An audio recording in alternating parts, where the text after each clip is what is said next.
Hi, hello and welcome. It's MBK here, and today I'm doing a little bit of a different video for my channel here. Because the last video I just talked about solo players with RPGs and whatnot. But today I'm talking about the top 8 reasons why I'm really excited for the brand new South Korean MMORPG Chrono Odyssey. Now, let me just say, this game has been on a lot of people's radars for a very long time because it's a new MMORPG, which will always bring hype no matter if it's bad or good. And it was also going to be on PC and console. Now mind you, there was some difficulties around the start when they first revealed this game, because mind you, they've been working on this game since 2019. However, they didn't reveal it to us until 2021 during the pandemic. It was just your typical South Korean MMO cinematic trailer, nothing too special, but you kind of got the vibe of like the aesthetic and like the theme. But soon after that came out, a lot of people started talking about that it was being developed for mobile and PC, and let's be real honest here, for a lot of us PC gamers, if an MMORPG is also on mobile, most likely the fan base on PC won't be that big. I don't mean this to be rude, but usually mobile MMOs that are cross-platform in some type of way are very pay to win, and they're very much built on the ground up to get as much money as possible from mobile players. And so that kind of made me weary, and a lot of other people weary. So it went through years. Like, we saw a couple trailers here and there, there were beautiful cinematics, and about a year ago we got finally a really good trailer that showed off some mock gameplay, or some, it technically is gameplay, but since it ties into the cinematic so well, we didn't really know if it was a real game or not. And that does happen a lot nowadays, is you never know if it's going to be a real game or it's not. However, a couple days ago, there was a surprising drop on their YouTube channel for from Chrono Studios. The studio is involved in making Chrono Odyssey. They dropped the dev interview #1. Now, this was our first glimpse of true gameplay with the HUD, about the world of Cetera, about a lot of different aspects of the game and how what their philosophy is during while making this game. And that really got my excitement up. Now, mind you, I'm still weary. I'm still on the fence. I'm not trying to hype up this game just to build up, I'm not a fool. We've been here before, we've heard South Korean MMOs be like, oh, there's no pay to win over here in the West version, or multiple different things like that. And it's always been pay to win. Now, mind you, depending on what your definition of pay to win is, every MMO could be considered pay to win. But in reality, I'm more concerned about how the game actually feels and plays, because a lot of times people will tell you that if the gameplay is good, and the combat is smooth, and the netcode is responsive, there will still be players playing that game. And I actually tend to agree, because you look at some other games that are not really pay to win, but their netcode is garbage, or it just doesn't feel good to play, or doesn't feel responsive enough to play. A lot of people don't want to play those games, even if there's no pay to win. There's a lot of player accessibility, things like that. But today I'm getting down to the top 8 reasons why I'm very excited for Chrono Odyssey, and the first reason is the action combat. We live in a time period where MMORPGs don't know if they want to be a hybrid system, if they want to be a tab target system, or if they want to be a true action combat. Now, as a person like myself, I love action combat. I'm 23 years old. I can keep up with it. I can use my hands very well. And so I love action combat. I love the fantasy it gives me to be this skillful master of the blade, to be able to slice down my opponents and using abilities and dodging, and just that gives me so much so much dopamine that I love action combat, and that's my biggest reason why I'm excited for this game. I'm a big action combat enjoyer. Don't get me wrong. I've played tons of tab target MMORPGs. I've played Star Wars: The Old Republic. I've played old RuneScape. all these games I've played, I've enjoyed. Like, don't get me wrong, I don't hate MMORPG for being tab target, but I believe in this day and age, action combat is the way to go. And I think if you're developing a tab target and not a hybrid, at least a hybrid system, you're probably going to fail in some way, because a lot of the new players, a lot of the new gamers in my generation, the generation below me, we like excitement, we like big events, we like combat that feels flashy and responsive and just really gritty and tough. And that's what action combat is. Now mind you, we don't have the game yet, we don't know how the combat's going to feel. Now mind you, on the screen it looks like a good mix between a Souls-like with some new world elements, and it's your typical you pick two weapons, you swap between them, each weapon has different abilities, but the developers are really wanting to make this transition and swapping between the two weapons very fluid, and that has me excited because I liked a lot of the things that New World did. Guild Wars 2, even though it's a hybrid system, or I would consider it a hybrid system, these the weapon swapping on that game, phenomenal. Like, it's one of the best MMOs for a reason. But in a game like Elder Scrolls Online, I love Elder Scrolls as a lore and as a world, but you hear a lot of issues about the combat being floaty, not responsive, and so we need to see, and we need to get our hands on the closed beta test to see how good this action combat will be. And that goes to my next point, because the closed beta test is being a global thing. Now mind you, I'm sure certain regions won't be able to get it, the normal, we don't know exactly what regions won't be able to get it, but it's majority global, and that's pretty big news for a Korean game. A lot of Korean games have this issue of starting Korea. They launch in Korea, in the West, and everyone else has to wait a year or two, and by the time it gets to the West, it's already pay to win. No one's really excited for it because they already know what type of game it is. For instance, like Lost Ark. Lost Ark, gameplay wise, raid wise, is really fun and a really good looking game, but a lot of the progress of that game is tied behind a wallet. And even if it has gotten better over time, they've added solo content, and, I've played like a good 600 hours of it, there's still a lot of issues with the progression in that game. And it did start in Korea first, and we are still not it still is behind the Korean version in many ways, and now there's a Chinese version that's really getting better updates in both the global release and the South Korean release of the game. So Chrono Odyssey being a global launch is such a green flag in my case, because that means they don't care about the whales in South Korea, they care about the global presence. They want everyone to play this game, they want everyone to experience it at the exact same time. And you can correct me if I'm wrong in the comments, I'm pretty sure this is one of the very first global launches of a Korean MMORPG ever. Like, I cannot remember a time off the top of my head that a global launch has happened at this scale, like a really big MMORPG launching globally, like especially on PC and console. Like, that's a really, that's a lot of player base. That could be has the potential, if the TBT is good and people like the combat, people give good reviews about it, that is a potential for a gigantic market, a market that not even New World itself could conquer. And it has the Eastern presence as well from it being a South Korean game. So I'm really excited for a global launch to see how this game is, if it actually is pay to win, or if it's not, if it's more just like a typical, buy to play, every expansion $30 something. We'll see though. And my next two reasons why I'm very excited for this game kind of tie into each other, but the first one is leveling through crafting or just doing different things besides fighting. The developers mentioned a lot in this developer interview. They mentioned a lot how they want you to level up and do the things you want to do as you want to do them. Like the developers talked about not following the main story when you play the closed beta test, or you can level up through crafting, and it even show videos on, like I'm gonna be posting on screen right now, of people cutting down trees, of smashing rocks, and you can clearly tell they're leveling up by doing so. And later on, when they're showing them crafting gear and upgrading it, you can actually see it's giving your class or your character experience every time you craft something as well.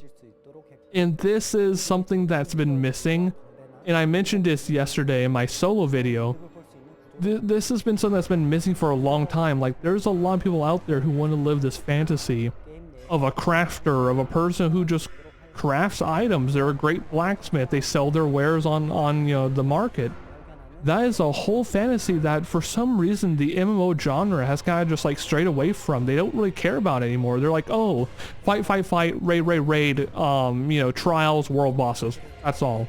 Like, that's the only way to level up. And I'm really glad that Chrono is making it so you can actually level up by crafting, because I even have some friends that they don't really like doing combat too much, like they do it with friends, but they're actually excited just for this game, just because they want to see if they can actually truly level up and just be a blacksmith or be a woodsman or whatever you want to, you know, a woodworker, whatever you want to call it, just a person that does life skills.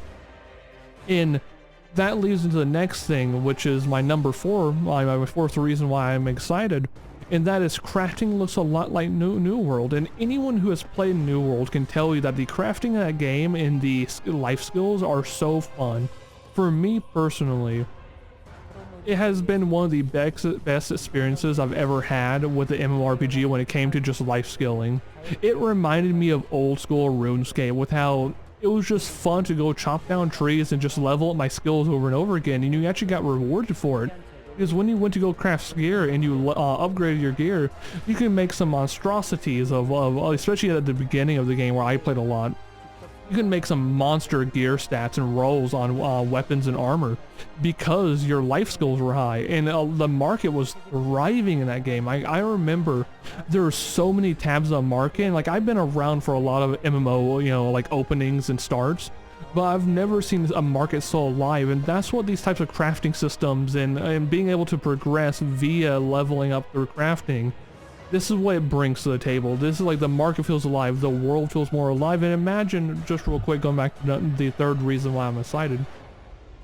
Imagine you're doing a mission. Let's say you're doing you're doing a bounty hunt in Chrono Odyssey, because they did mention that as bounty hunting.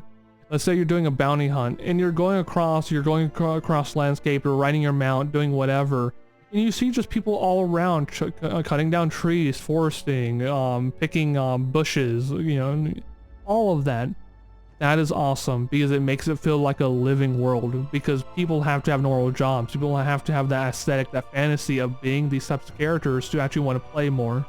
And I think these two reasons are probably unironically, besides for the action combat, my main reasons for really wanting this game. And I really hope I get into the closed beta test because of these. And my next one is a shorter one.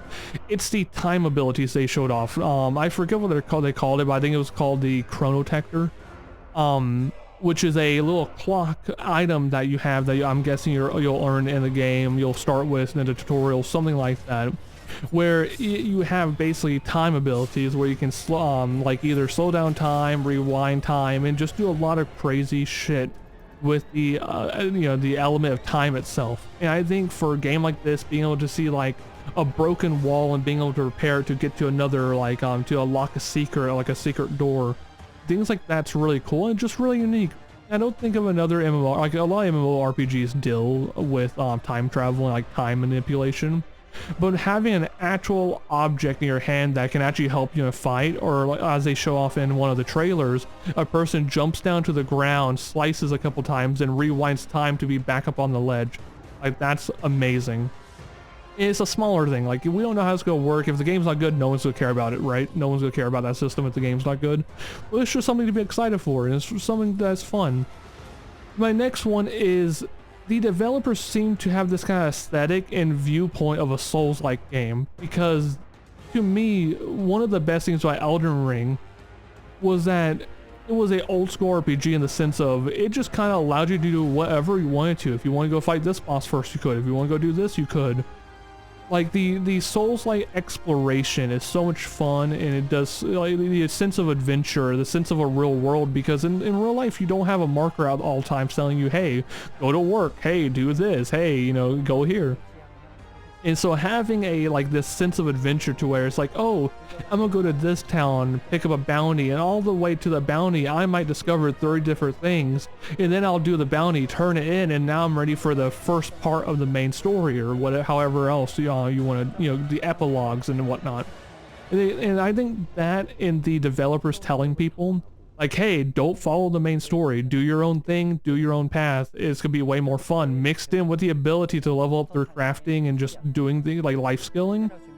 I think that by itself is such a good idea for a role-playing game. Not just an MMO, but for a role-playing game. You are playing your character. You are designing a character that you think looks cool. Or maybe you're designing yourself in a fantasy world, whatever it might be. But being able to do all of this, having the sense of adventure and a open world map that's, you know, beautiful, because it will be Unreal Engine 5. Mind you, pray for the performance. But it will be on Unreal Engine 5, so it's going to be a pretty adventure at that, and that is just something I cannot wait for. And then the next one, this is a big one for me, because this was one of my complaints about New World. And that is, this game has a class system. And mind you, this game still has a weapon system, but the weapon systems are tied to the classes themselves. And if you don't know what I mean, so they mentioned that there's going to be 6 classes. In the closed beta test, there will only be 3. But when the game launches, there will be 6 classes. Mind you, I might get one of these wrong, but I'm just doing off the top of my head. The 6 classes are Berserker, Sorcerer, Assassin, Ranger, Swordsman, and Paladin. Those are the 6 classes, and each class has 3 different weapons that they can use. Like, for instance, the Assassin has a katana called a saber, wrist blades, or a musket. While the Swordsman has sword and shield, dual-wield swords, or a greatsword. And you might be wondering, well, this gives you less freedom, because in New World, with a class swap system like New World, you could choose any weapon you want to, no matter what kind of character you are, and level up all of them. But I think that's the perfect thing that this game needs. It was one of my major issues about New World is everyone felt the same. Like, you know, there was like 3 popular builds at one time. You know, best in slot for melee, best in slot for range, best like mage class, which is a lot of times best range, and then it was like best tank, best support, that's all. Or like best solo build. But like, that's not that a lot. Eventually, if you walked around New World a lot, especially especially in the beginning, I like I said, I haven't played in a long time. I might go back and play before Chrono Odyssey comes out, just to get a sense of the world again. But one of the issues was that every time you went to a town, you saw their players, they were rocking, like a lot of them were rocking the exact same weapons as you and probably running the exact same build. Because in that game, you only had 3 abilities for each weapon, so that's 6 abilities in total. If they were rocking a greatsword and a bow or a musket or, you know, whatever, you know, fire staff on back, you kind of all blended in the same. If it was a meta build that, you know, people will go to YouTube and look up meta builds because they don't want to be wrong. That makes everyone seem the same from the outside. And I think a class system will really make variety.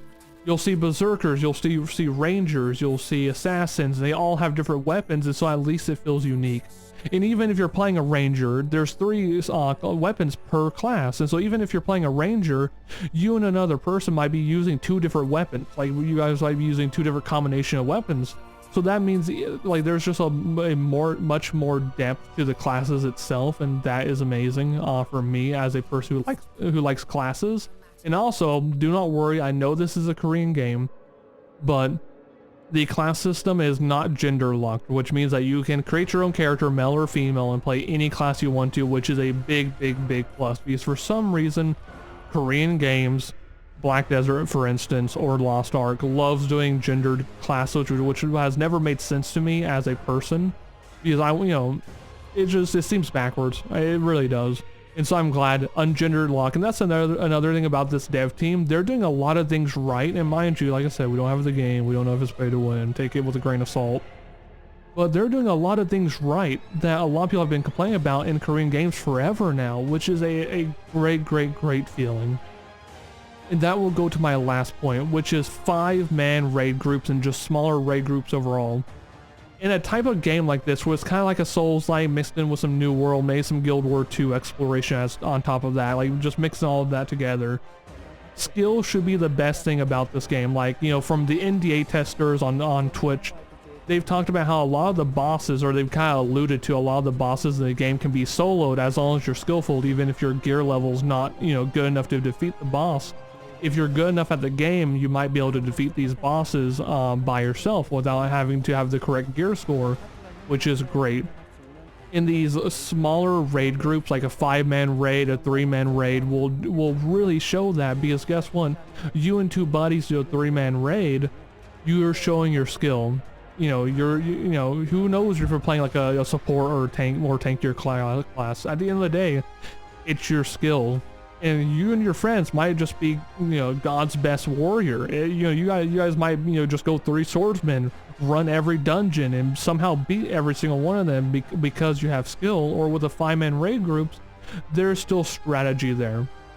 It's not like in a lot of these other MMORPGs that you have like these gigantic raid groups, and it's kind of hard to talk and communicate and strategize. So a lot of times it's just deal as much damage as possible, and you kind of just get lost within the ability firing and like just like all like the particle effects and whatnot. But with a 5-man raid system and a very Souls-like action combat based MMORPG, it will be like you have strategy and communicate with your friends. You can communicate with your guild, be like, hey, I'm gonna go up and tank the boss. I'm gonna block the boss. I'm a sword and shield guy. I'm a swordsman. That's what I'm gonna do. And that's just a lot of skill. And I think these 8 reasons are why I'm really excited for this game. And mind you, like I said, take everything with a grain of salt. It is a South Korean MMO. But I'm very excited to see how this game unfolds. And there right now, from an outside perspective, I have not played the game. I'm not an NDA tester, of course. But from an outside perspective, this has been one of the best looking South Korean MMORPGs we have ever had. Especially because they're doing a lot of things right, such as the global launch, doing action combat, and learning from a lot of the more successful MMOs, or the MMOs that have sadly lost player base, but they had good ideas, at like New World, or even like some Guild Wars 2 type of exploration with the labyrinths and whatnot. But I want to thank you for dropping on this video, and I want you guys to, if you want to, like, subscribe, and comment, and tell me what you're feeling about. You know, do you like Chrono Odyssey? Do you like the idea of it so far? Are you taking a grain of salt too, or are you on the hype train? Are you all aboard? Tell me how you're feeling about this game. If you haven't ever heard about it, tell me, you know, tell me about it. Tell me what you think about it now after I told you about it and seeing some gameplay on screen about it. I just want to say thank you for your time today. Thank you for listening. I catch you next time with some hopefully some more Chrono Odyssey content. Peace out.